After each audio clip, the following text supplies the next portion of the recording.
Boom. Sorting all my Pirates cards. Oh, no problem. Oh, you got my package. I'm sure it'll keep you busy there, Bernie. That's what I usually do when I watch people's channels too. I'll just kind of watch it in the background and things like that. So 2 o'clock, Big Ray was the first one, followed by Bernie H. Big Ray, Bernie H, God is great. Big Ray, Bernie H, and God is great are the first in a live chat. So awesome, awesome, awesome. We've got the chat catching up to me on my PC. Let's see, we've got let me get Google up and running here. Google Chrome. As soon as I get it to open up. Then tomorrow and the next day I will miss the live, but we'll watch later and comment. Have some big work to do at the hospital. Oh, no problem there, Titus. I know things come up, and when you can, you do, and when you can't, I know you still do. Because I know you're the one, you're my most favorite commenting channel member, outside of probably like next is probably Chuck Dupree and Bernie H. But hashtag Don OK. But awesome there. Appreciate that, Titus, when you can make it in, when you can. Understand when I'm live, you're volunteering at the hospital. But that is all good. 2 o'clock, right to 1, 2, 3, 4, 5, 2:05. We will end the early birds.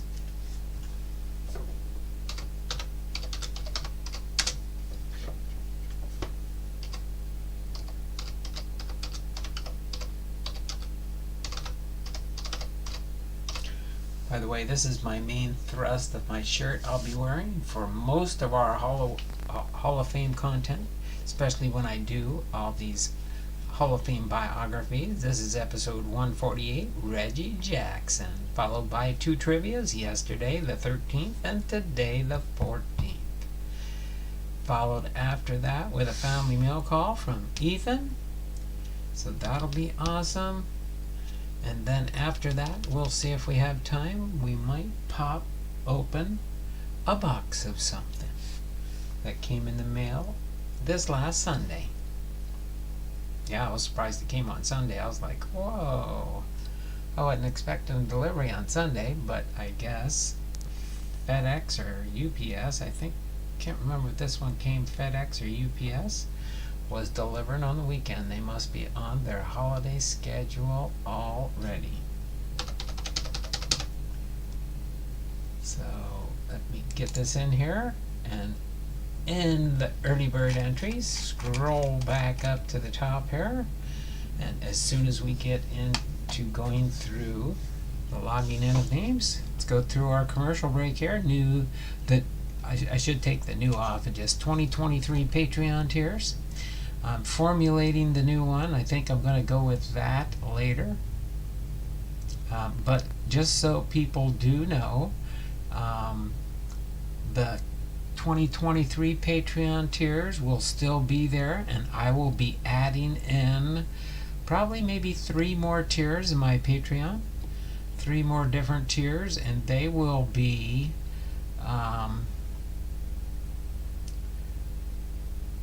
oh, there we go. Guru of Baseball's in the house. He got in here just before I'm out of the hospital now, recouping now. Hello, Titus. Slow recouping, but we'll be fine in a month or so. Hunter and Bipster, awesome. Thanks, David, for being in here. Thanks, everybody out there, for when I requested prayers for David for his healing and his recovery from the hospital. Make sure you keep him in your prayer list as he continues to heal up. Appreciate you, David. I'm glad you're back in at least watching YouTubes for now. Let Echo do the YouTubing, you be part of the watching unless you're slowly working with the I think you guys are doing a Yahtzee tournament, right? I got eliminated in the earlier rounds, so but that was pretty interesting. I might try something new down the road. Just to have some different content on my channel from time to time. I might end up working a different thing on each different days, or odd days, or oddball days, or whatever we ended up doing. But the 2023 Patreon tiers, these tiers are repack boxes of your favorite PC team or teams, limit of 2 teams per Patreon. $10.99 for a Carefield, contains 1 pack of unopened cards. $14.99 is a blaster box, contains 3 packs of unopened cards. $24.99 the mega box, contains 5 packs of unopened cards. And $49.99 is a monster box, which contains a Carefield, a blaster, and a mega. Every box contains a sticker certified packing so that you know that I packed the box. And then a guaranteed hit in every box. If you sign up for the monster box, you'll probably get at least 1 or 2 extra hits for being at the top Patreon tier. So other than that, I'm going to pull that off to the side. That advertisement is done now. Now we will get into login and early bird entries. So everybody knows we are at 446 entries. So we do have 4 prizes on the wheel out of the possible 10 for the month. So that is awesome, D-Dawsome there. Okay. Just got to throw that out there. Awesome, D-Dawsome. These were logged in. I know you guys can't see those down there. But we're going to get into Big Ray's ball cards. Big Ray's ball card has got a +2 for today.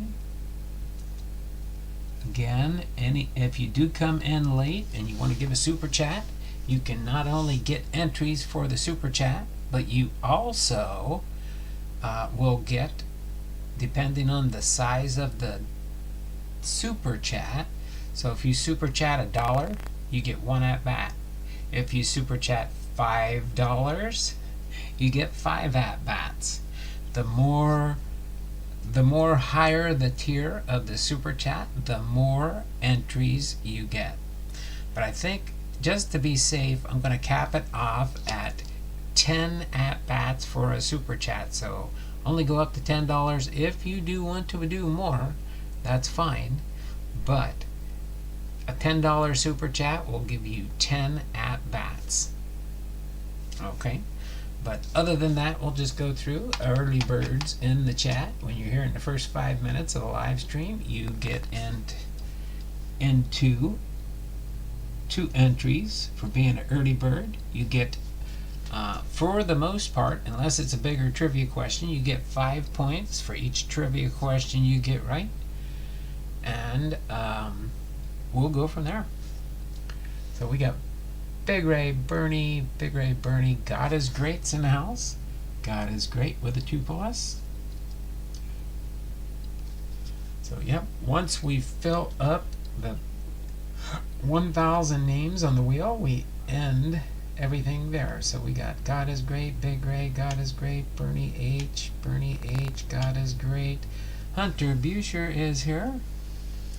Hunter, you got here with a 2+.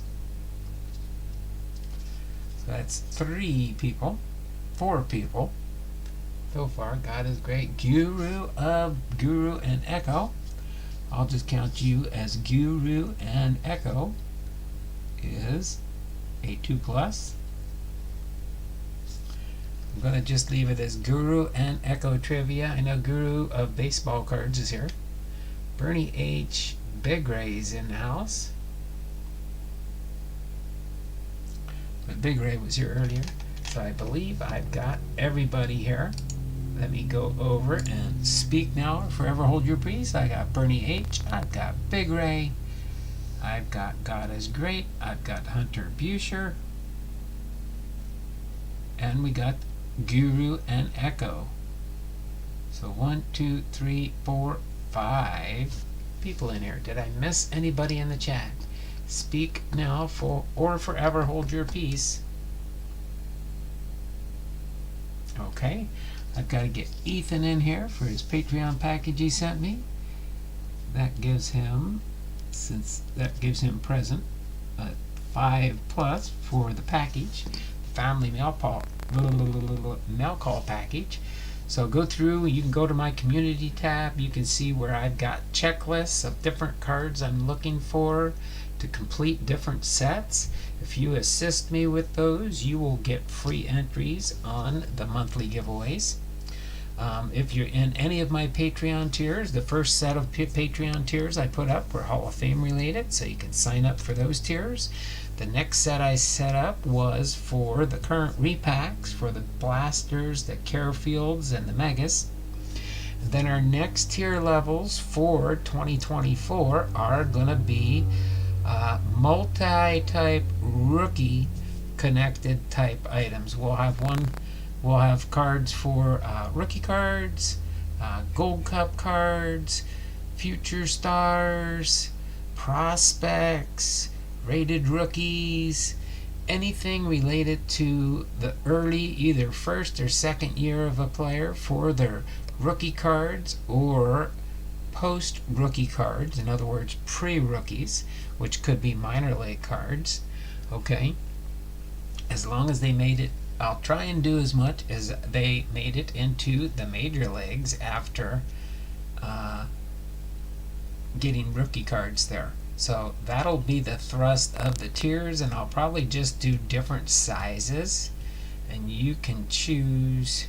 I might have one tier that might include, like we're up to 2023 right now, so you'll get like a 2023 rookie, a 2022, 21, 20. I'll see how many different years I encompass with a rookie card Patreon tier. It won't be based on your teams or anything like that. It's just you'll get a rookie from every year. Sometimes you'll have star rookies in there. But yeah, it'll just be I'm probably going to call them a rookie explosion tier. Something on that line. I might put it up for a questionnaire and see which type of title we want to give to my rookie card tier that I'm going to create. So that'll be the one for starting in 2024. So I'll get everything set up, and for December I'll start advertising it. So if you sign up in December for 2024, you'll get your first pack in January, and it'll go through January, February, March, April, May, as long as you want to sign up for that tier. So that's probably what I will do there. So without further ado, I'm going to put this off to the side. Remember, you can super chat at any time. I've got the baseball game close, right down under my table here. Should point this way. It's right under the table here for me.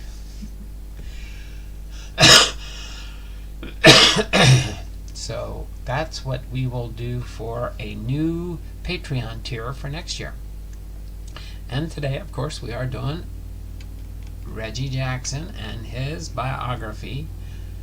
But first we'll get into the trivias. Oh, that's right, we got to leave this out for the trivia. So we've got 2 trivia questions yesterday and today, Tuesday. Okay? Boom. Yep, okay. So whoever guesses correct first on this will get 5 entries into the monthly giveaway.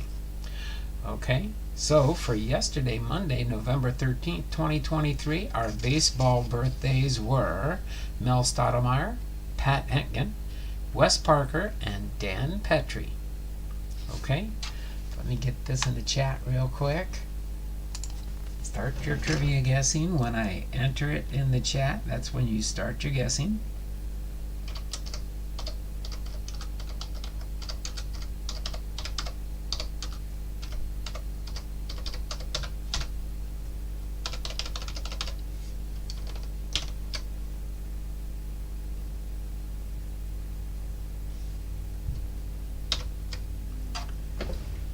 Okay. that's all set up. So I'll go through the first one. It's Hall of Fame related. It's Hall of Fame related. So, what was where's Kevin when you need him? What was Tony Gwynn's average against Greg Maddux, Tom Glavine, and John Schmaltz? Was it A, between 250 and 275? Was it B, between 300 and 350? Was it C, between 350 and 375? Or was it D, between 375 and 400? Again, Hall of Fame related. What was Tony Gwynn's average against Greg Maddux, Tom Glavine, and John Schmaltz? Was it A, between 250 and 275? Was it B, between 300 and 350? Was it C, between 350 and 375? Or was it D, between 375 and 400? Start your guessing now. Alright, this will be our first of 2 trivia questions today. I will leave it open for, always at a minimum, for at least 2 minutes. And I will mention if somebody got it right at the end. Crossover Paranormal Society. How you doing, Jonathan? Thanks for popping into the stream, brother. I've got a nice little package getting ready for you for next month.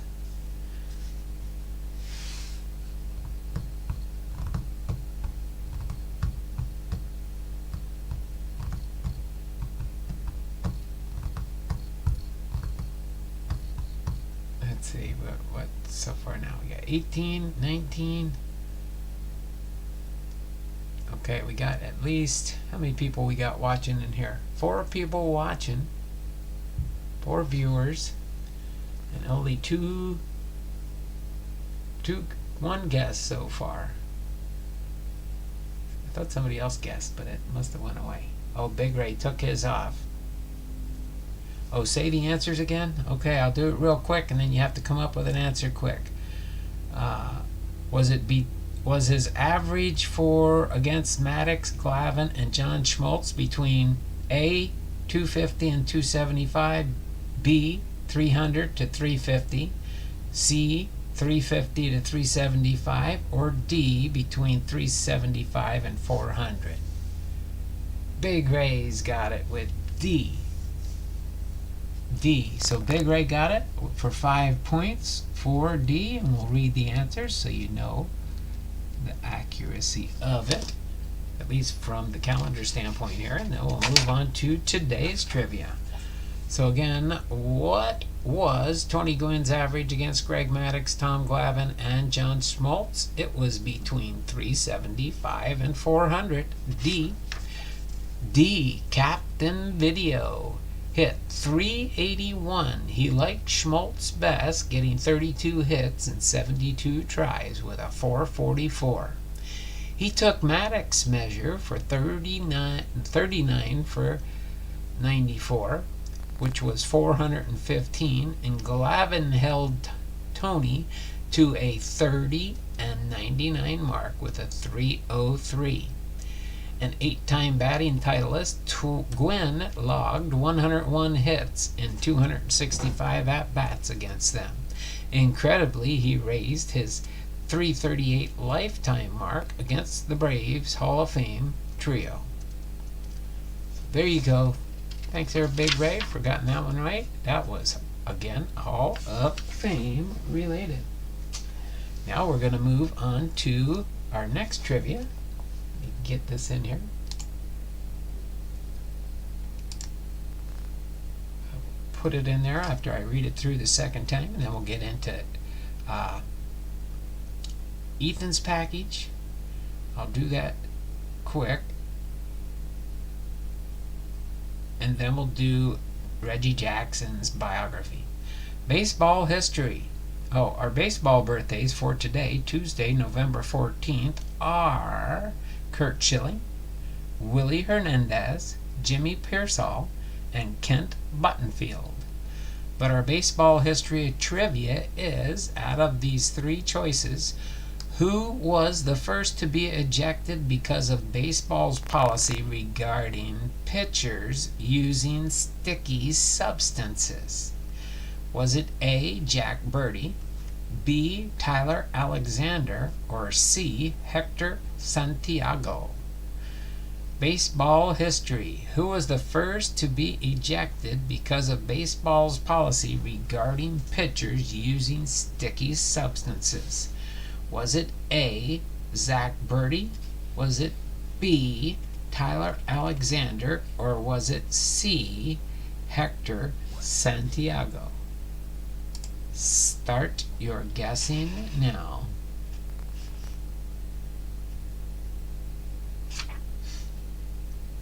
Alright. Hopefully you guys are having a good week so far. This is Tuesday. It's our niece's birthday. We're having her over for dinner tonight at 4:30, so I got to be done definitely before then.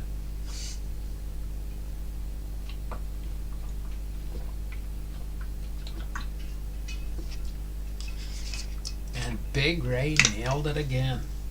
Big Ray nailed it again. It was C, Hector Santiago. Okay, so boom. Okay, let's move this up here. Give Big Ray another 5+, so he's got 12 entries today. If he's here at the end of the stream, he'll have a total of 14 entries today. See how you can rack up points here? Baseball history. Who was first to be ejected because of baseball's policy regarding pitchers using sticky substances? It was Hector Santiago. He was a Seattle Mariner, by the way. Was removed in the 5th inning of a game against the White Sox on June 27, 2021. Umpire Phil Cousy noticed the inside of Santiago's glove had a sticky substance. We go around the whole glove feeling for anything that would be sticky. And crew chief Tom Hallion, all four agreed that it was a sticky substance. An authenticator in New York issued Santiago a 10-game suspension, and Santiago appealed but lost in July. He was suspended for 80 games for using the performance-enhancing drug external testosterone. So boom, there you go. Hector was a Mariner reliever, just for your information. There we go. Well, that was back in the day. When was this? 2021. Santiago. Hector Santiago. Yeah, I don't think he stayed with the team that long. Alright, so I'm going to put this aside. We're going to open up Ethan's package real quick here. We'll open up Ethan's. I'm pretty sure this is my Patreon package for him. I thought at my last sale, I didn't know for sure if he did it that way or not. So, but Ethan has a Patreon tier, and this is my way of getting nice Mariner cards, signing up for his Patreon tier. That's what I enjoy that. And Ethan's really nice because I do tend to buy cards from his sale. I'm kind of selective sometimes on what I do buy, but I will buy something from him once in a while. He's a little bit more on the pricier side, so it has to be a card that I think is a better price. And I don't know what's wrong here. He definitely stuffed this little bag. I have bags like this almost. Maybe I could use that for those little bags I have. I don't know if the label would fit on there. I don't know if the label would fit on. Oh, whoa! I got a Julio Rodriguez Bowman Plat. Oh, I think I won a prize. I think he stuck it with a prize that I won on his channel. I'd got the Bowman Platinum. But thank you, Ethan.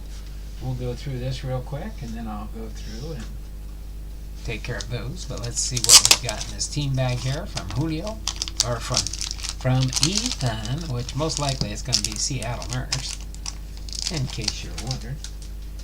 He likes to, you sign up for the Patreon tier, and he sends you pretty good cards, I think.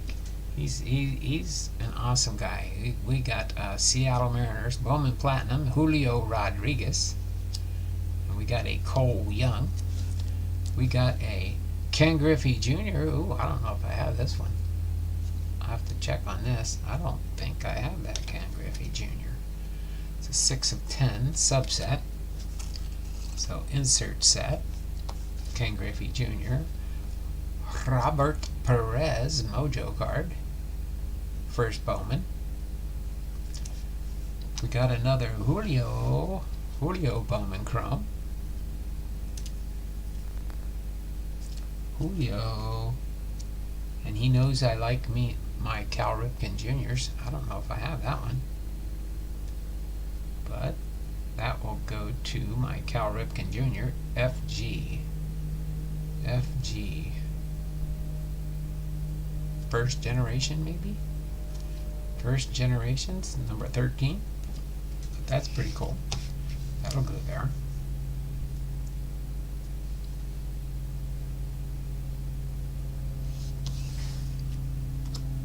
First Bowman there. And then Robinson Cano, triple threads. That's pretty cool. Robinson Cano, triple threads. Like that one.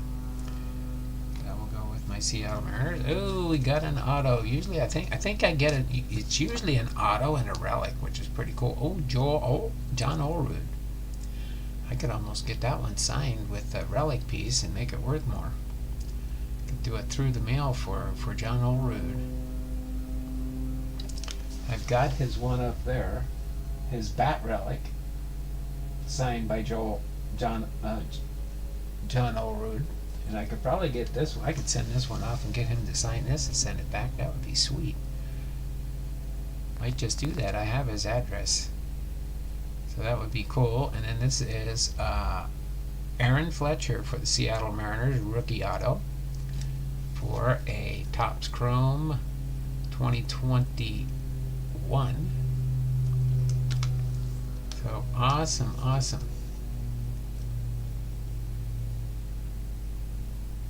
Oh, he was born in New Jersey. Oh, yeah, I'm from New Jersey, but I was born in Rhode Island. But yes. I guess you could say he does have ties to me. So thank you, Ethan. Appreciate the Julios. They'll go into my Julio collection. I gotta start a Julio binder, I think. I gotta start me a Julio binder. I do have my Kyle Lewis's. I should do a Kyle Lewis binder. I don't know if I'm gonna do a Kikuchi. I could.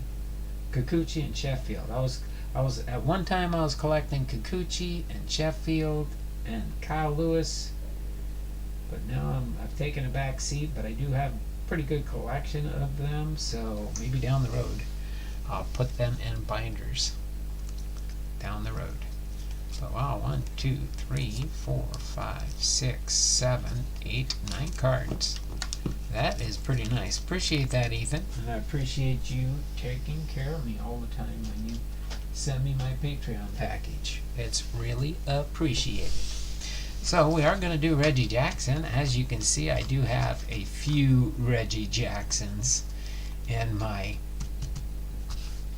Hall of Fame binder there, or my Hall of Fame boxes that are sorted. So far, I got boxes that I have to sort. That's another project for another time and another day and another era. But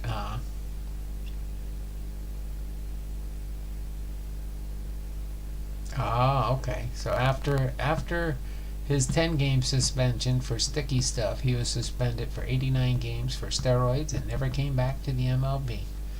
I figured he was short-lived with the Mariners after that incident, probably. But we're going to get into Reggie Jackson now. That's the plan, Stan. We are going to get into Reggie Jackson's biography. And then we'll see how much time we got left, if we got time to do a box of something later.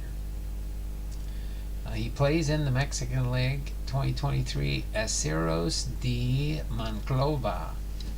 Oh, so he plays in the Mexican leagues. Well, that's pretty good. That's pretty good. Okay. So let me get that in place there.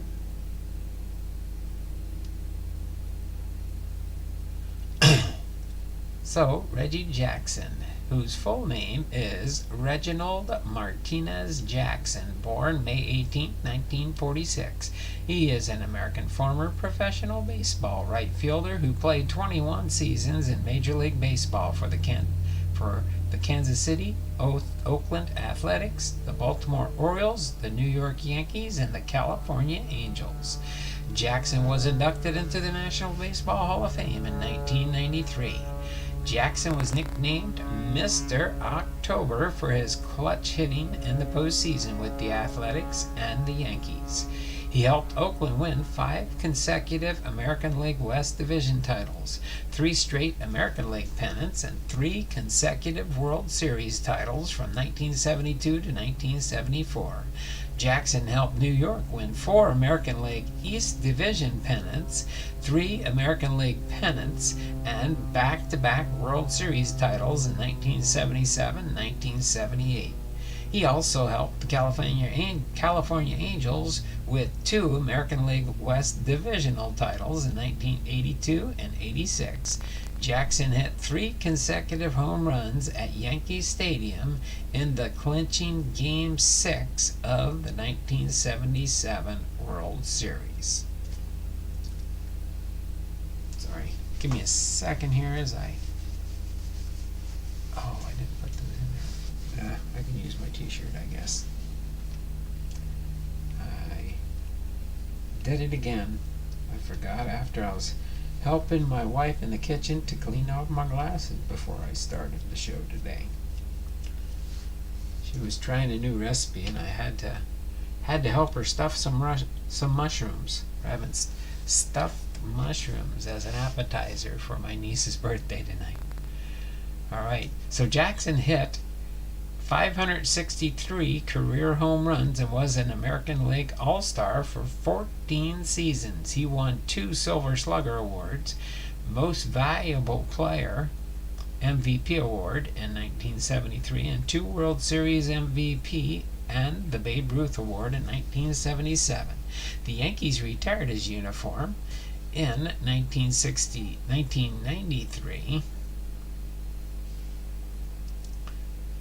And the Athletics retired it in 2004. Jackson currently serves as a special advisor to the Houston Astros, and a 6th championship associated with Jackson came with Houston's win in the 2022 World Series. Jackson led his teams to first place 11 times over his 21-year baseball career and suffered only 2 losing seasons. All right. On to his early years. Jackson was born in the Wyncote neighborhood of Cheltenham Township, just north of Philadelphia, Pennsylvania. His father, Martinez Jackson, who was half Puerto Rican, worked as a tailor and was a former second baseman with the Newark Eagles of the Negro League Baseball. He was the youngest of his mother and Clara's 4 children. He also had 2 half-siblings from his father's first marriage. His parents divorced when he was 6. His mother took 3 of his siblings with her, while his father took 2 of Jackson's siblings from his first marriage, though one sibling later returned to Wyncote. Martinez Jackson was a single father, and theirs was one of the few black families in Wyncote. Jackson graduated from Cheltenham High School in 1964, where he excelled in football, basketball, and baseball, and track and field. A tailback in football, he injured his knee in an early season in his junior year in the fall of 1962. He was told by the doctors he was never to play football again, but Jackson returned for the final game of the season. In that game, Jackson fractured 5 cervical vertebrae, which caused him to spend 6 weeks in the hospital and another month in a neck cast. Doctors told Jackson that he might never walk again, let alone play football, but Jackson defied the odds. On the baseball team, he batted .550 and threw several no-hitters. In the middle of Jackson's senior year, his father was arrested for bootlegging and was sentenced to 6 months in jail. As far as his collegiate athletic career, for football, Jackson was recruited by Alabama, Georgia, and Oklahoma, all of whom were willing to break the color barrier just for Jackson. Oklahoma had black football players before 1964, including Prentice Galt. Right. A star running back recruited in 1957 who played in the NFL. Jackson declined Alabama and Georgia because he was fearful of the South at the time, and declined Oklahoma because they told him to stop dating white girls.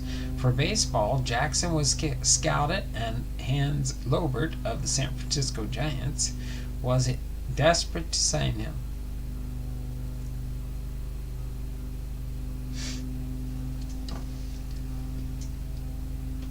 One day after football practice, he approached ASU baseball coach Bobby Winkles and asked if he could join the team. Winkles said he would give Jackson a look, and the next day, while still in his football gear, he hit a home run on the second pitch he saw. In 5 at-bats, he hit 3 home runs. He was allowed to practice with the team, but could not join the squad because the NCAA had a ruling forbidding the use of freshman players. Jackson switched permanently to baseball following his freshman year. He did not want to become a defensive back. To hone his skills, Winkles assigned him to a Baltimore Orioles affiliate amateur team called Leones. He broke numerous team records for the squad, and the Orioles offered him $50,000 signing bonus if he joined the team. Jackson declined the offer, stating that he did not want to forfeit his college scholarship.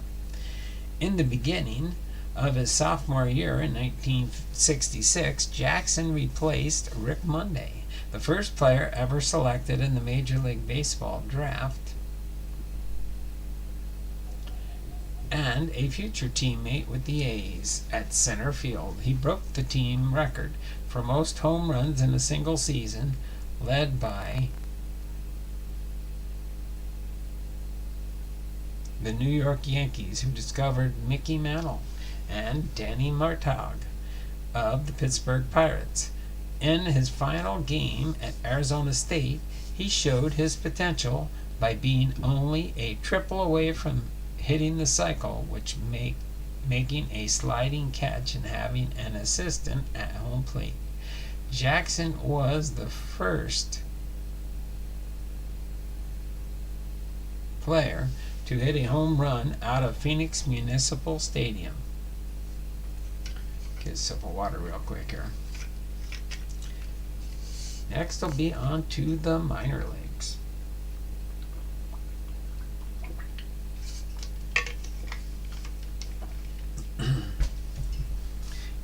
In the 1966 Major League Baseball draft on June 7th, Jackson was selected by the Kansas City Athletes. He was second overall pick behind 17-year-old catcher Stephen Chilcott, who was taken by the New York Mets. According to Jackson, Winkles told him that the Mets did not select him because he had a white girlfriend. Winkles later denied the story, stating that he did not know the reason why Jackson was not drafted by the Mets. It was later confirmed by Joe McDonald that the Mets drafted Steve Chilcott because of need. The person running the Mets at the time was George Weiss. So the true motive may never be known. Jackson, age 20, signed with the A's for $95,000 on June 13th and reported for his first training camp with the Lewis Clark Broncs of the short season.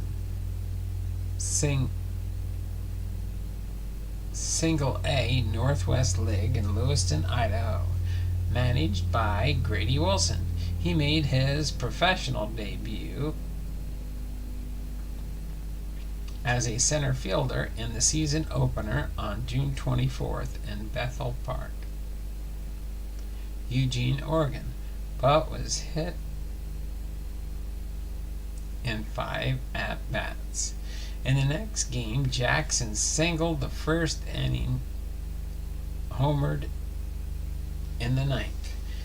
In the home opener at Bengal Field in Lewiston on June 30th, he hit a double and a triple. In his final game as a Bronc on July 6th, Jackson was hit in the head by a pitch in the first inning, but stayed in the game and drove in runs with 2 sacrifice flies.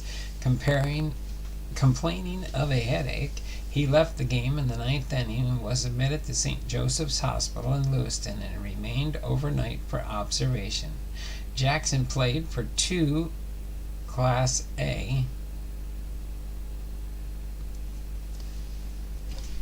games in 1966 with the Broncos for just 12 games, and then 56 games with Modesto in the California League, where he hit 21 homers.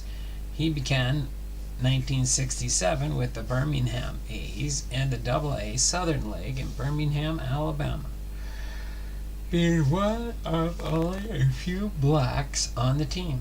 He credits his team's manager at the time, John McNamara, for helping him through that difficult season. As far as his MLB career, he played with the Kansas City/Oakland Athletics in 1967 through 1975. Jackson debuted in the major leagues with the A's in 1967. A Friday doubleheader in Kansas City on June 9th, a shutout sweep of the Cleveland Indians.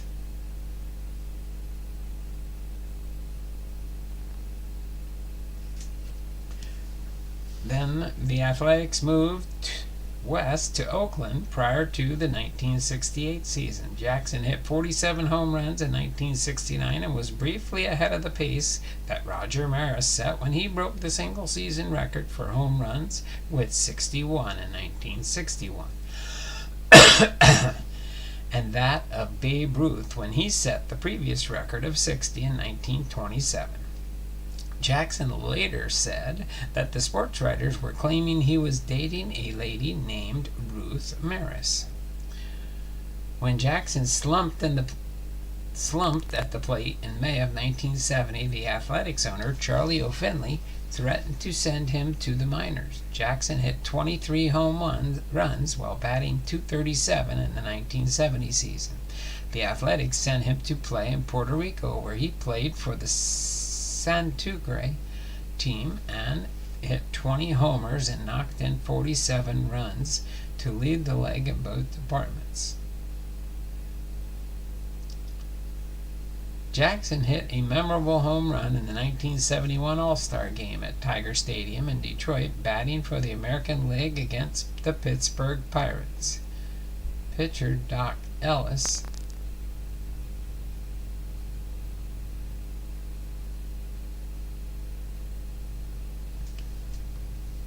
In 1971, the Athletics won the American League's West Division, their first title of any kind since 1931 when they played Philadelphia. They were swept in 3 games in the American League Championship Series by the Baltimore Orioles.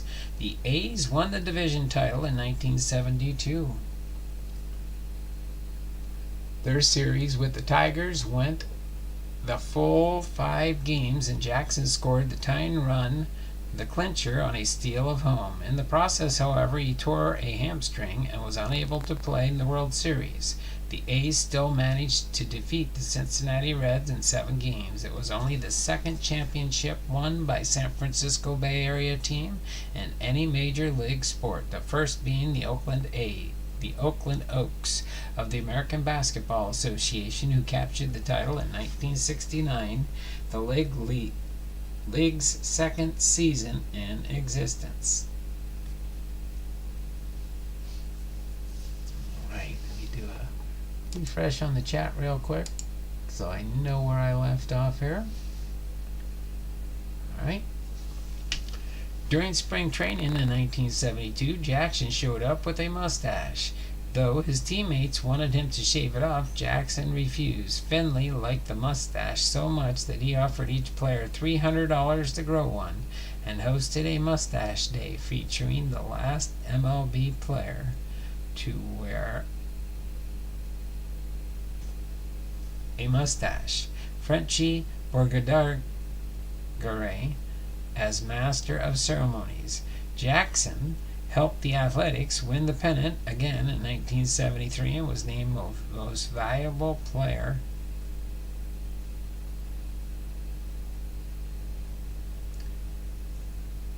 But his performance led to his being awarded the Series MVP award in the 3rd inning of that 7th game, which ended in a 5-2 score. The A's jumped out to a 4-0 lead as both Burke Campaneris and Jackson hit 2 home runs off John Matlack, the only 2 home runs Oakland hit the entire season. The A's won the World Series in 1974, defeating the Los Angeles Dodgers in 5 games. Then on to the Baltimore Orioles. They paid him $140,000 in 1975, and 9 Oakland players refusing to sign the 1976 contract. Jackson sought a 3-year, $600,000 pact with agency.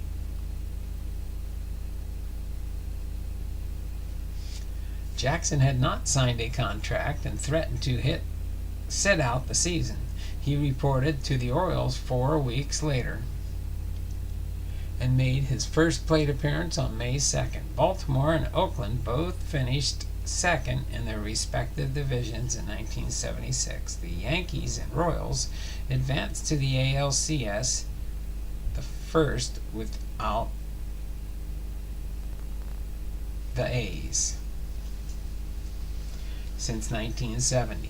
During Jackson's lone season in Baltimore, he stole 28 bases, a career best. Jim Palmer later wrote, "I would say Reggie Jackson was arrogant. But the word arrogant isn't arrogant enough." However, he thought the Orioles made a brick-brained mistake by not signing him to a contract, allowing him to be a free agent. Jackson's first season with the Yankees in 1977 was a difficult one, although the team owner George Steinbrenner had several players, most noticeably catcher and team captain Thurman Munson and outfielder Lou Piniella, were excited about his arrival, and the team's field manager, Billy Martin, was not. Martin had managed the Tigers in 1972 when Jackson's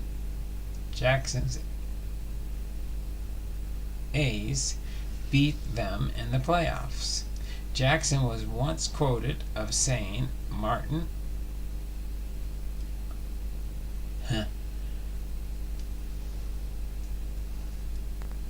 when Jackson's A's beat them in the playoffs, Jackson was once quoted as saying, "Martin, I hate him, but if I played for him, I'd probably love him." The relationship between Jackson and his teammates was strained due to an interview with Sports Magazine and Robert Ward during the spring training at the Yankees camp in Fort Lauderdale. Jackson and Ward having drinks in a nearby. Jackson's version of the story is that he noted the Yankees and won the pennant the year before, but lost the World Series to the Reds and suggested that they needed one more to win it all, and pointed out the various ingredients in his drink. Ward suggested that Jackson might be the straw that stirs the drink. But when the story appeared in the June 1977 issue of Sport, Ward quoted Jackson as saying, "This team, it all flows from me.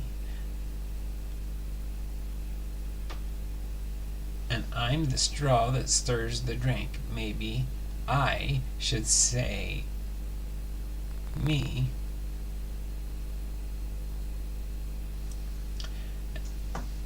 And maybe I should say me and Munson, but he can only stir it bad. Hey everyone, Chuck, Big Ray, there we go. Jackson has consistently denied saying anything negative about Munson in the interview, and he has said that his quotes were taken out of context. However, Dave Anderson of the New York Times subsequently wrote that he had drinks with Jackson in July of 1977, and that Jackson told him, "I'm the straw that stirs the drink, not Munson, not nobody else on this club." Regardless, Munson was beloved by his teammates, Martin, Steinbrenner, and Yankee fans. The relationship between them and Jackson became very strained. Okay, Mr. October. During the World Series against the Dodgers, Munson was interviewed and suggested that Jackson, because of his past postseason performances, might be the better interview subject. "Go ask Mr. October," he said, giving Jackson a nickname that would stick. In Oakland, he had been known as Jax and Buck. Jackson hit home runs in games 4 and 5 of the series. Jackson's crowning achievement came with his 3 home run performance in World Series clinching Game 6, each on the first pitch.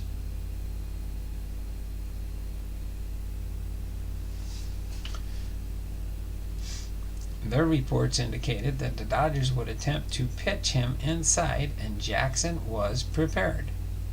Since Jackson had a home run off Dodgers pitcher Don Sutton in his last at-bat in Game 5, his 3 home runs in Game 6 meant that he had hit 4 home runs on 4 consecutive swings of the bat against as many Dodgers pitchers. Jackson became the first player to win the World Series MVP award for 2 teams. In 1927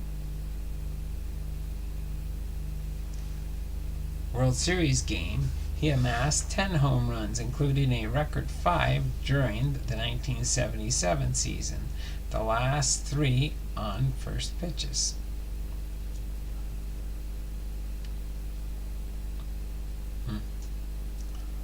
Since Jackson hit a home run off Dodger pitcher Don Sutton, his last at-bat in Game 5, his 3 home runs in Game 6,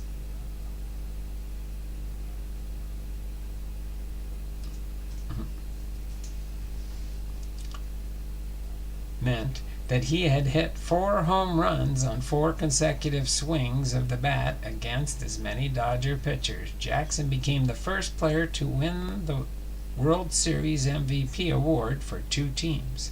In the 27 World Series games, he amassed 10 home runs, including a record 5 during the 1977 series, in the last 3 on his pitches.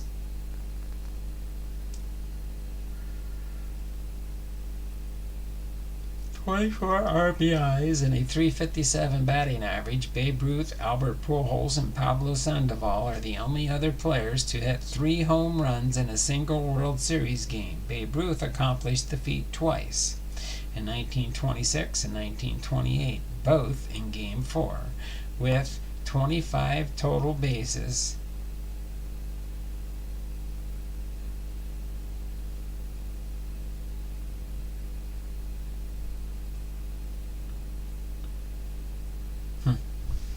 The Bronx Zoo.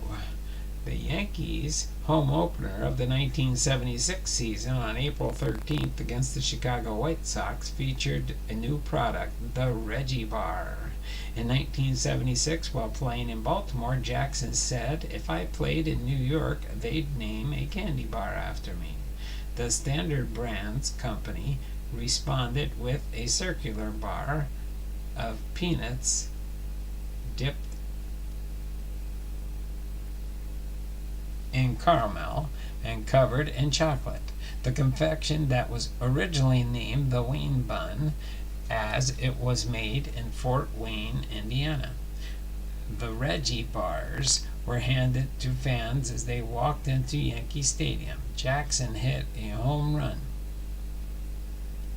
and when he returned to the field the next inning, the fans began throwing at Reggie bar, following the Reggie bars on the field in celebration. Jackson told the press that this confused him, thinking that maybe the fans did not like the candy. The Yankees won the game 4-2.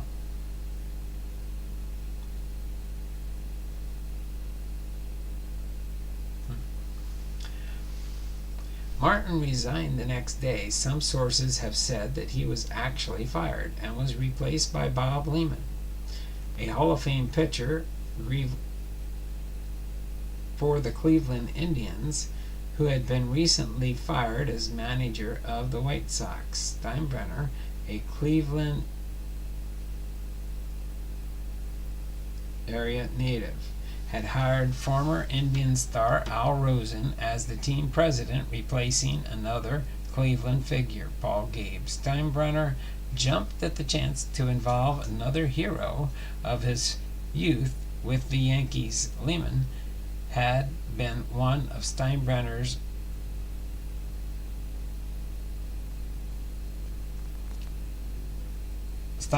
coaches during the Bombers' permanent winning 1976 season. In 1980 through 81, in 1980, Jackson batted .300 for the only time in his career, and his 41 home runs tied with Ben Ogilvy of the Milwaukee Brewers for the American League lead. However, the Yankees were swept in the ALCS by the Kansas City Royals. That year, he won the inaugural Silver Slugger Award as designated hitter. As he entered the last year of his Yankee contract in 1981, Jackson endured several difficulties from George Steinbrenner. After the owner consulted Jackson about signing then free agent Dave Winfield, Jackson expected Steinbrenner to work out a new contract for him as well. Steinbrenner never did. Some say never intending to, and Jackson played the season as a free agent. Jackson started slowly with the bat, and when the 1981 Major League Baseball strike began, Steinbrenner involved a clause in Jackson's contract forcing him to take a complete physical examination.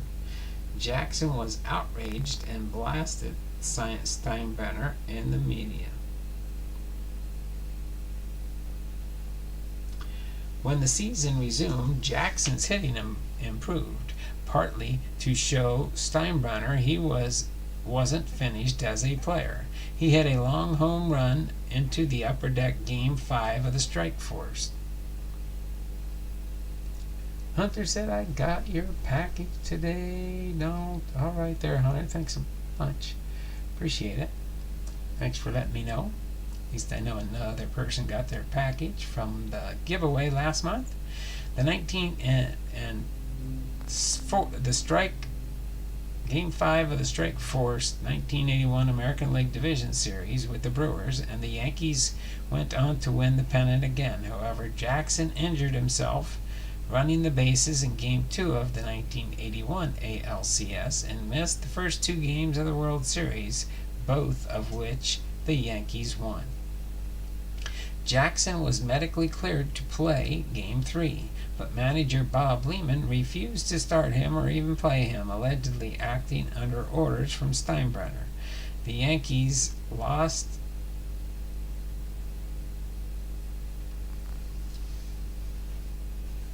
that game, and Jackson played the remainder of the series, hitting a home run in Game 4. However, they lost the last 3 games of the World Series to the Dodgers.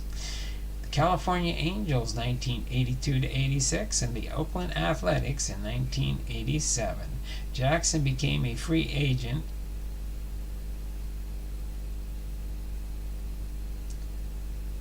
and heard of Jackson's desire to return to California to play and signed him to a 5-year contract. As far as his legacy, Jackson played 21 seasons and reached the postseason in 11 of them, winning 6 pennants and 5 World Series. Moreover, he suffered only 2 losing seasons in his career, illustrating his penchant for making teams better. His accomplishments included winning both the regular season and World Series MVP awards in 1973, hitting 563 career home runs, 6th all-time of his retirement, maintaining a .490 career slugging percentage, being named to 14 All-Star teams, and the dubious distinction of being the all-time leader in strikeouts with 2,597.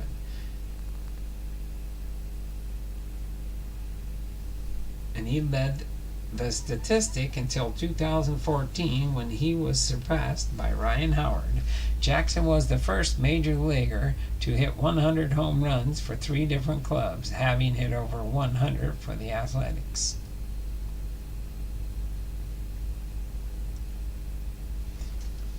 He is the only player in the 500 home run club that never had consecutive 30 home run seasons in a career.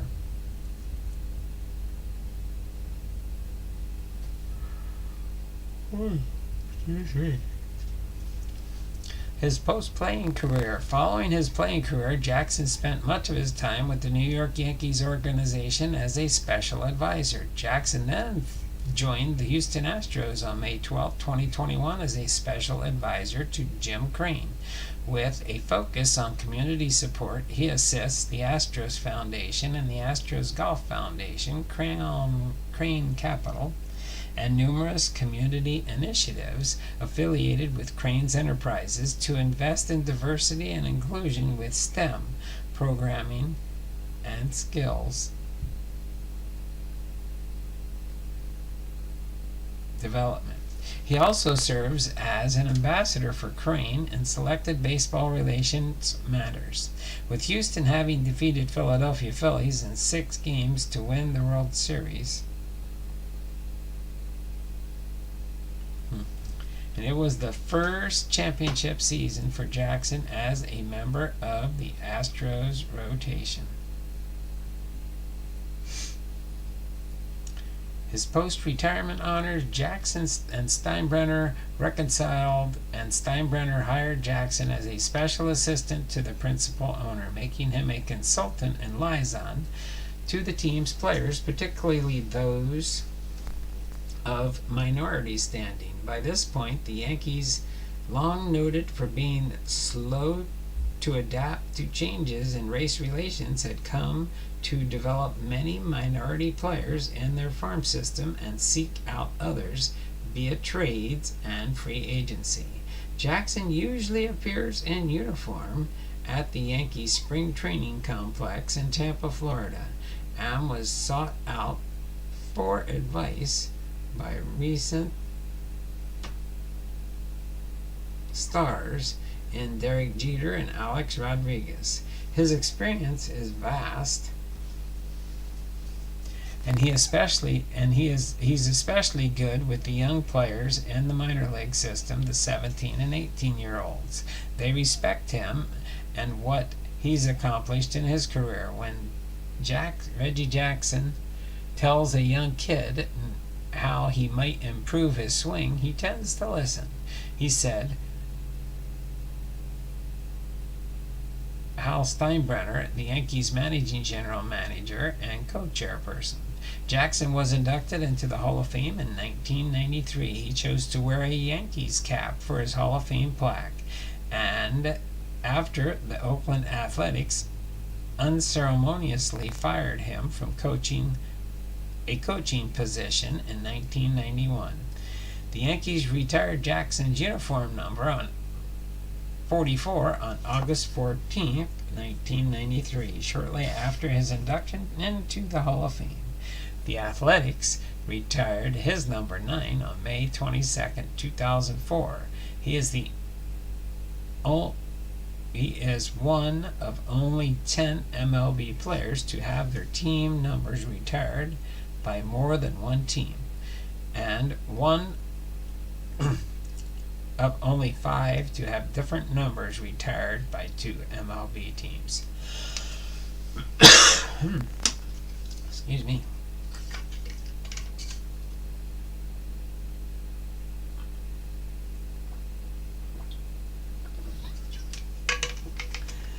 In 1999, Jackson placed 48th on the Sporting News 100 Greatest Baseball Players list. That same year, he was named one of 100 finalists for Major League Baseball All-Century Team, but was not one of the 30 players chosen by the fans. The Yankees dedicated a plaque in Jackson's honor on July 6, 2002, and now hangs in Monument Park at Yankee Stadium. The plaque calls him one of the most colorful and exciting players of his era, and a prolific hitter who thrived in pressure situations. Each Yankee so honored and still living was on hand for the dedication. Phil Rizzuto, Yogi Berra, Whitey Ford, Don Mattingly, Ron Guidry, a teammate of Jackson's for all 5 seasons with the Yankees, was there and going to be honored with a Monument Park plaque the next season. Willie Mays, Hank Aaron, and Ernie Banks, players whom Jackson admired while growing up, attending the ceremony at his invitation. Luke Jackson, each was a member of the Hall of Fame and hit over 500 career home runs. Each had also played in the Negro Leagues as Jackson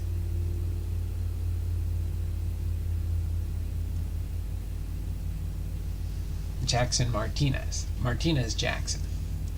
Jackson expanded his love of antique cars into a chain of auto dealerships in California and used his contacts to be one of the foremost traders of sports memorabilia. He has also been the public face of a group attempting to purchase a major league team, already having made unsuccessful attempts to buy the Athletics and the Angels. His attempt to acquire the Angels, along with Jim Niederlander, minority owner of the New York Yankees, Jackie Autry, widow of former Angels owner Gene Autry, and the other investors, was thwarted by Mexican-American billionaire Arturo Moreno, who outbid Jackson's group by nearly $50 million for the team in the winter of 2022. In a July 2012 interview with Sports Illustrated, Jackson was critical of the Baseball Writers Association of America, as he believes the organization has allowed its standard for admission into the Hall of Fame. He has also been critical of players associated with performance enhancing drugs, including distant cousin Barry Bonds, stating, "I believe that Hank Aaron is the home run king, not Barry Bonds. As great of a player Bonds was, of Alex Rodriguez," Jackson remarked, "Al's a very good friend, but I think there are real questions about his numbers. As much as I like him, what he admitted about the usage does cloud some of his numbers." On July 12th, the Yankees released a statement regarding Sports Illustrated's interview with Jackson and said, "I'm trying to convey my feelings about a few issues that I'm passionate about. I made the mistake of naming some specific players. It had been reported that he was told by the Yankees to steer clear from the team, although General Manager Brian Cashman stated that Jackson had not been banned, only been told not to join the club on a road trip to Boston, and would later be free to interact with the club. Jackson stated, "I continue to have strong relationships with the club and look forward to continuing my role with the team. In 2007, ESPN aired a miniseries called The Bronx is Burning about the 1977 Yankees, with the conflicts and controversies involving Jackson, portrayed by Daniel Sunjata, a central part of the storyline. The series infuriated Jackson since he felt he was portrayed as a selfish and arrogant. He also expressed frustrations that filmmakers did not consult with him while making the miniseries, saying, "I feel depraved." In 2008, Jackson threw the ceremonial first pitch out at the Yankees' opening day game, the last at the original Yankee Stadium. He also threw out the first pitch in the first game at the new Yankee Stadium, an exhibition game. On October 9, 2009, Jackson threw the ceremonial first pitch at Game 2 of the ALDS between the Yankees and the Minnesota Twins. On October 18, 2010, the Ride of Fame honoring Jackson with his image on a New York City double-decker tour bus. On September 5th, 2018, before the Athletics game against the Yankees in Oakland, Jackson was inducted into the new Oakland Athletics Hall of Fame.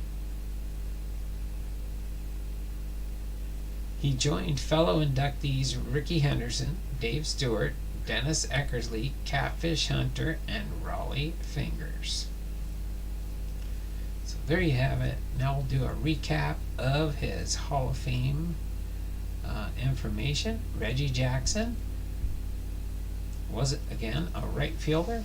He was born May 18th, 1946, and is currently 77 years old in Abington Township, Pennsylvania.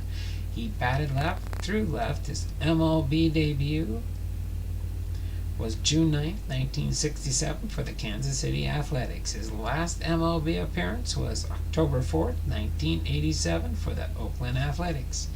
He had a career batting average of .262, 2,584 hits, 563 home runs, 1,702 RBIs.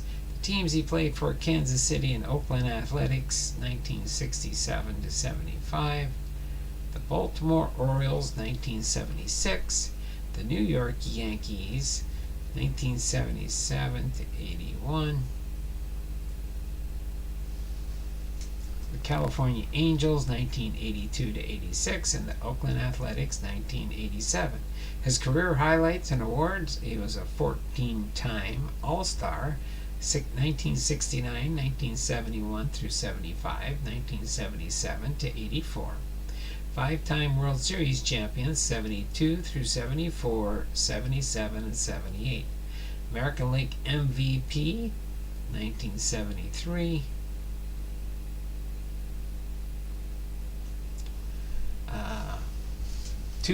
Two times World Series MVP, 73 and 77. 2-time Silver Slugger Award, 80 and 82.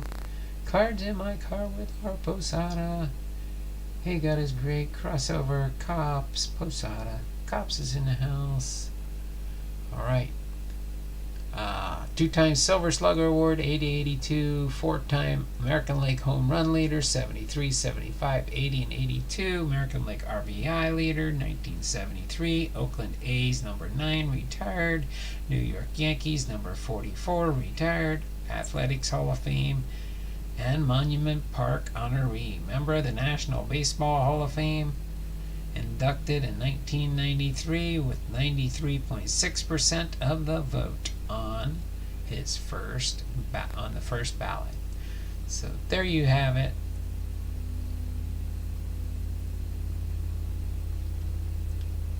Reggie Jackson and his Hall of Fame plaque. On his plaque, hold on a second, let me get over here real quick while that loads back up. Reginald Martinez Jackson, Mr. October.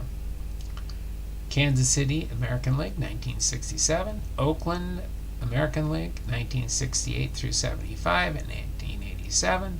Baltimore American League, 1976, New York, American League, 1977 to 81, and California, American League, 1982 to 1986.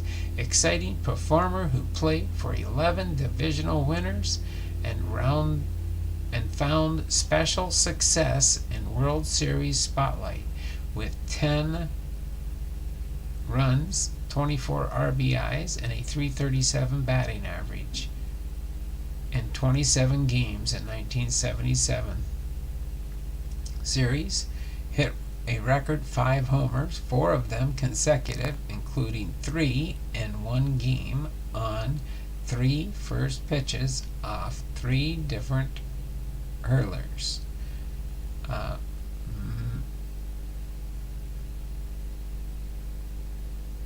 And we'll put these all back in a folder in my binder for Hall of Fame players. I'll put him over here for now. Give you a real quick heads up. Tomorrow's Hall of Famer will be Travis Jackson. Travis Jackson. But we do have some cards here. We'll get through these quick, and I think that may be it for today, because it's probably be 3:30 or so by the time we're done here. We'll have an hour and a half content. Maybe tomorrow's biography will be a little bit shorter, and we can fit in a box opening. We'll see. But if not, we will continue with our Hall of Fame series. Let me go through these cards that I've got here. We've got this is a I. Oh, I got this as a 1, huh? This is actually an I. This is a box bottom card that's been cut out, and it is in real good shape. That's for sure. This was from, I believe, yeah, bring out my specs here for this one. 1986 tops. 1986 tops. Our next one here, we've got an Upper Deck Reggie Jackson, number 9. Card number 6 from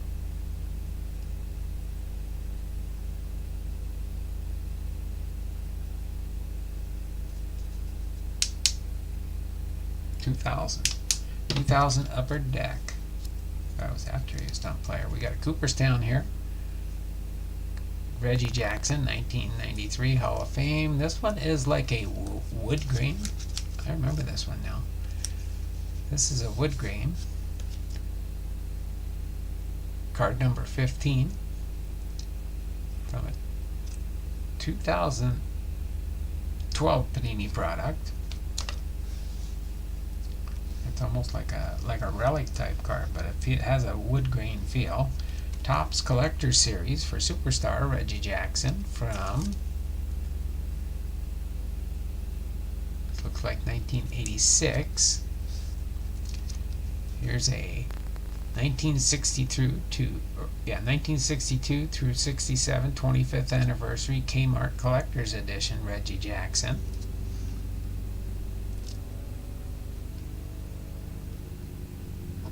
Zoom up a little bit more so that they can see the cards there. This is an Upper Deck Masterpieces Reggie Jackson with the Yankees. Reggie Jackson, Yankees outfielder for 1982. Fleer. I believe it's a Fleer.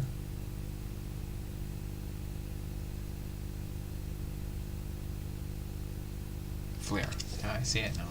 Sorry, don't mind me. You guys probably know the years better than I do it. Boom Slang called it. The Upper Deck Company, Reggie Jackson. Angels.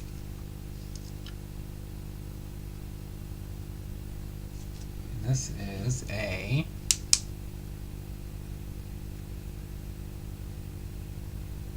'94 Upper Deck card. Then next here we've got a Flair Greats Reggie Jackson, Oakland A's, 1988 Flair Greats. This is a Reggie Jackson. California Angels, 1980. Is this 3? 1982. This is a 1984 Reggie Jackson. Donruss with the Angels. 1985 Donruss Reggie Jackson with the Angels. This is an Allen and Ginter Reggie Jackson numbers game. 2010, I believe.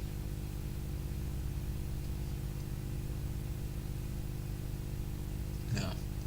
Gotta get the light on it. 2016. 2016, Allen and Ginter. Then we've got this guy here. 1986 Reggie Jackson, Fleer. There's the wood green, 30 years from a newer set. 2017, I believe. Yep, 2017 Topps product. Insert. There's our 7th inning stretch with Reggie Jackson, the Looney Tunes cards from this one's oh,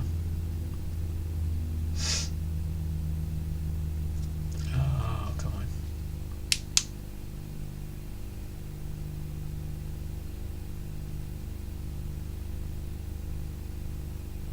$1991. This is a Reggie Jackson Cooperstown card from 2013. I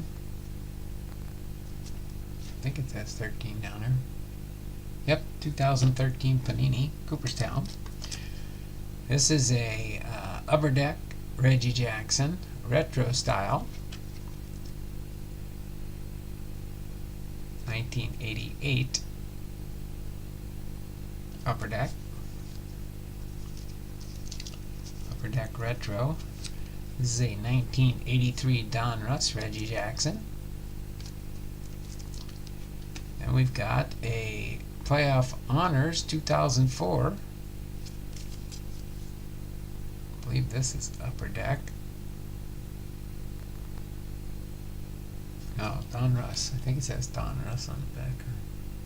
Donruss. Yep, Donruss.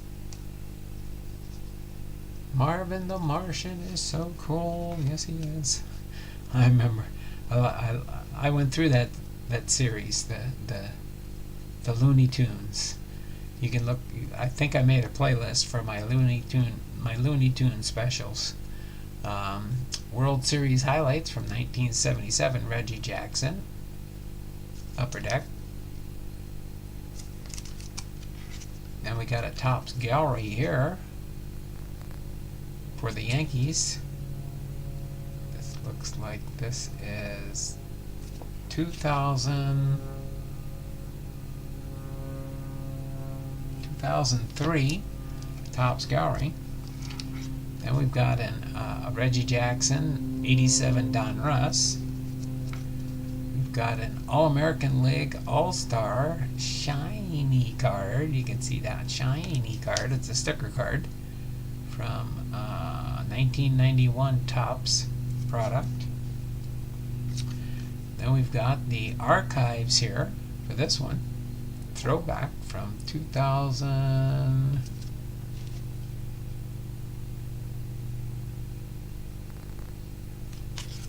Look on the back here.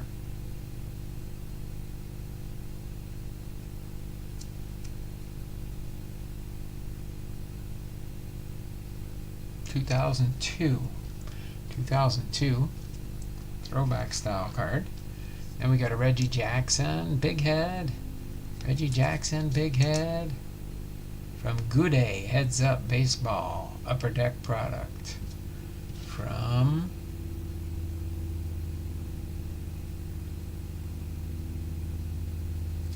I believe it's 2009. Some of these are so hard to see. A rookie reprint. There we go. Reggie Jackson Fleer This is a 1988 Fleer product. Throwback threads, Reggie Jackson. 2005 Donruss. Okay. And next, of course, we got our wood grain here, Reggie Jackson. 87 tops. And we got a Gypsy Queen here, 2019 tops Gypsy Queen. We got a Turn Back the Clock for 1977 for Yankees Reggie Jackson.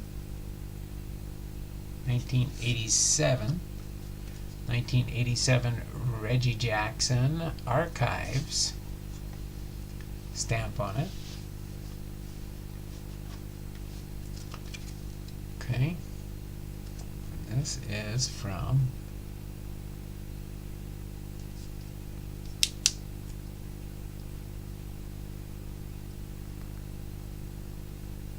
got it on the back, 1987, so I think they added the archive stamp on this original 87. Then we got a 1986 Donruss Reggie Jackson with the Angels. 1976 Baltimore Orioles Reggie Jackson. And then we've got the Reggie Jackson American League outfielder tops from 1982. Right. Now I've got this is a double vision one. Okay. So this is half of a card. You'll see what I mean in a second here with the Ricky Henderson. So it shows here speed and power cards 45 and 645, 646. So here's the same one, but I've got the Ricky Henderson on the back on this one to make it unique, because it was a double type. If you would put it in a binder, this is the best way you'd want to try and display it, unless you know it split pages. Then I would just switch these two up so they would be together for speed and power. Ricky Henderson and Reggie Jackson. So pretty cool there. That pair, the way it's paired up, I think I have another one of those, so I would put that in Henderson's, which I'm pretty sure I did have that in Henderson's back in the day. This is the 1986. Is that 1986? Yep, 1986 tops. And we've got here American League active career RBI leaders Ted Simmons, Reggie Jackson, and Craig Nettles from a 1984 product. 84 tops. And here next we've got the all-time All-Star Reggie Jackson, 1974 MLB All-Star Game. This is from a 2017 tops. Then we got a Fleer baseball flashbacks, lights on, Reggie Stars, curtain falls. Card number BFRJ. And this is from a 2019 tops. This was probably Heritage or something. That's my guess. Then next here we got Free Agent 40 Reggie Jackson.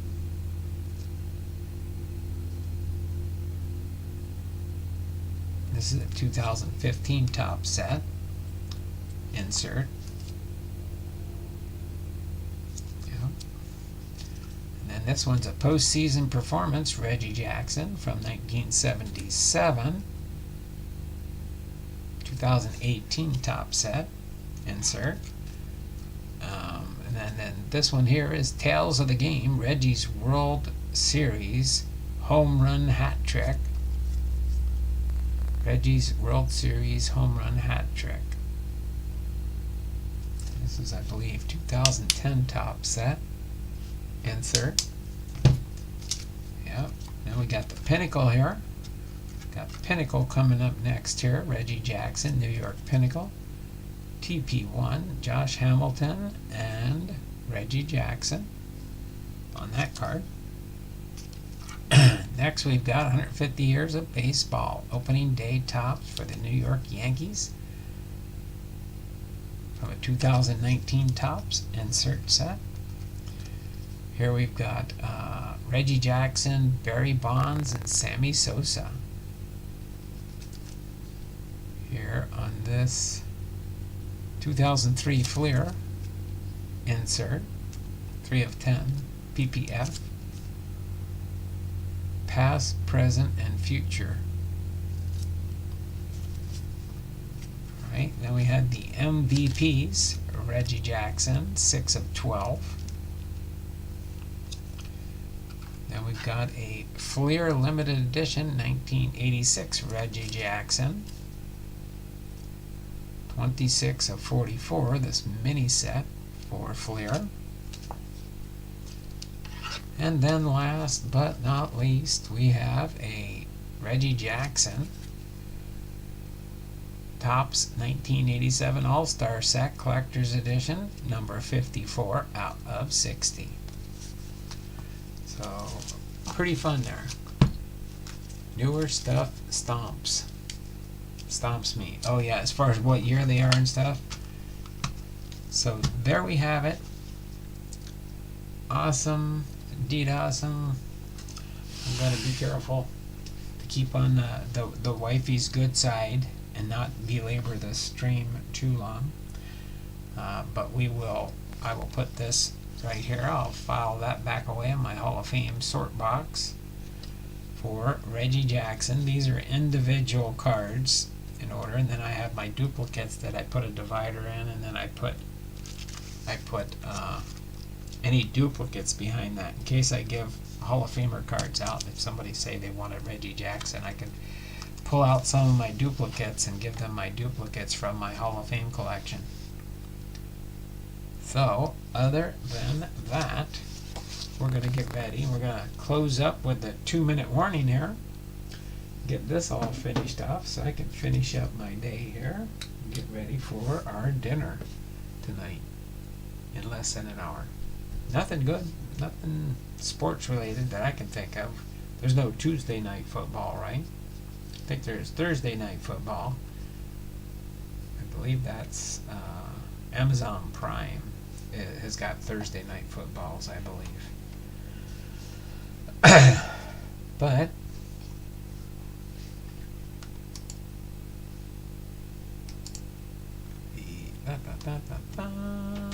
and I did mention that earlier, yes. Other than that,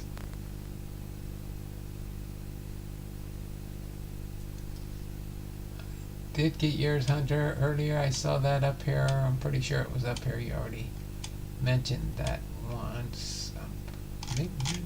Maybe I just saw it. I haven't saw much chatting since then. So let me get in here and do my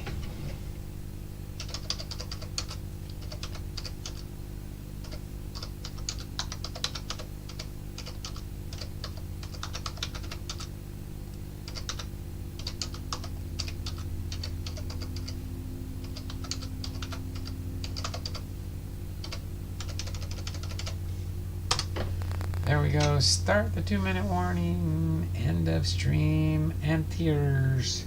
Entries. I got mine also done. Oh, Boomslide. Okay, good thing. Thanks there, Boomslide. Appreciate that.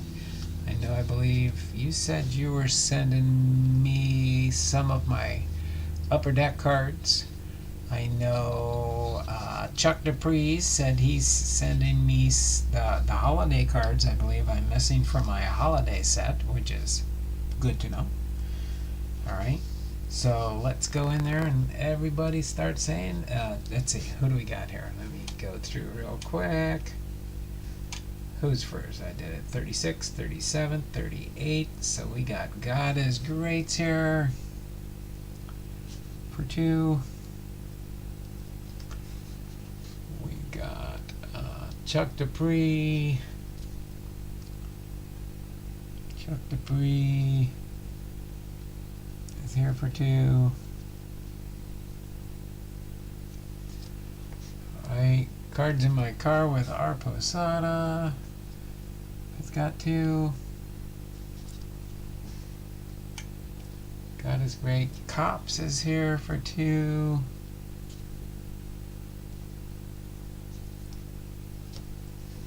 God is Great. God is Great. God is Great. Boomslang's here. I got Boomslang right. Oh, nope. Boomslang for 2. That way I can have time to get my giveaway list updated. Or Nowhere to Be Found when the wifey is angry. Exactly right. You don't want to be around when the wife's angry. I've had that happen sometimes.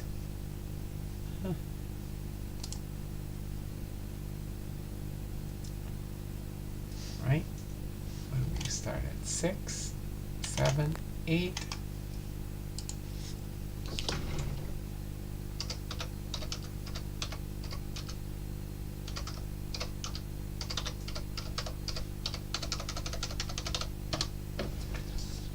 Alright, there we go. And end of stream entries. So I got God is Great, Boomslang, God is Great, God is Great, God is Great, Crossover, God is Great, Cards in My Car, Chuck Dupree, and God is Great.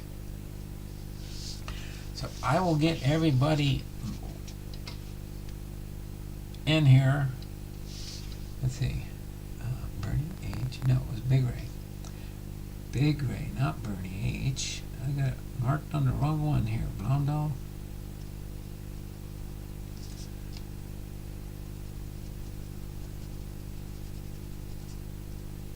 Had some of that backwards there. I'll fix those there. Alright, so we've got this up here. It pretty much gets everybody in there to the bottom of the list. You can see it right there. Put that right there. Put this right here. Provided we have time tomorrow, maybe we'll get to opening up a box of cards. Okay. So other than that, we've got everything taken care of. Tomorrow again will be Travis Jackson will be our Hall of Famer tomorrow, and we'll continue going through the J's now. We only had one I. We did the I last week, so we got Travis Jackson will be tomorrow. I was here, had to run to the restroom. No, that's problem. No problem there, Big Ray. I got you. I got you, Big Ray. All right. So other than that, we'll go ahead and finish up for today. It's been fun. It's been real, and it's been real fun. So we had fun. Again, Hall of Fame Biography, episode 148, Reggie Jackson. If you're just getting here at the end, go back and you watch the replay. We got 11 thumbs up. Doing good there. 7 people watching. You all take care. Have a wonderful and blessed evening. And we will see you tomorrow. Same bat time, same bat channel.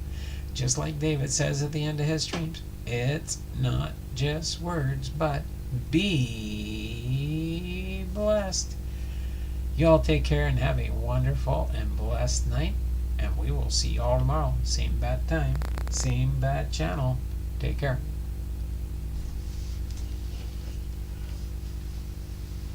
Hello. Hi, Uncle. How you doing? Oh, we just got home from our appointments. From Awesome. Our office. Everything good? Huh?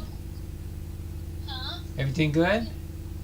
So far, he gets it twice a week, not stress test, and then they do ultrasound to check for fluids. So we just got home from Evergreen. Okay. But I was trying to call Buso to bring anything. She wasn't picking up. I don't know. Here, I can go down. Good timing. I just finished my YouTube show. Oh. I was just saying goodbye and the phone rang. I'm like, oh, perfect.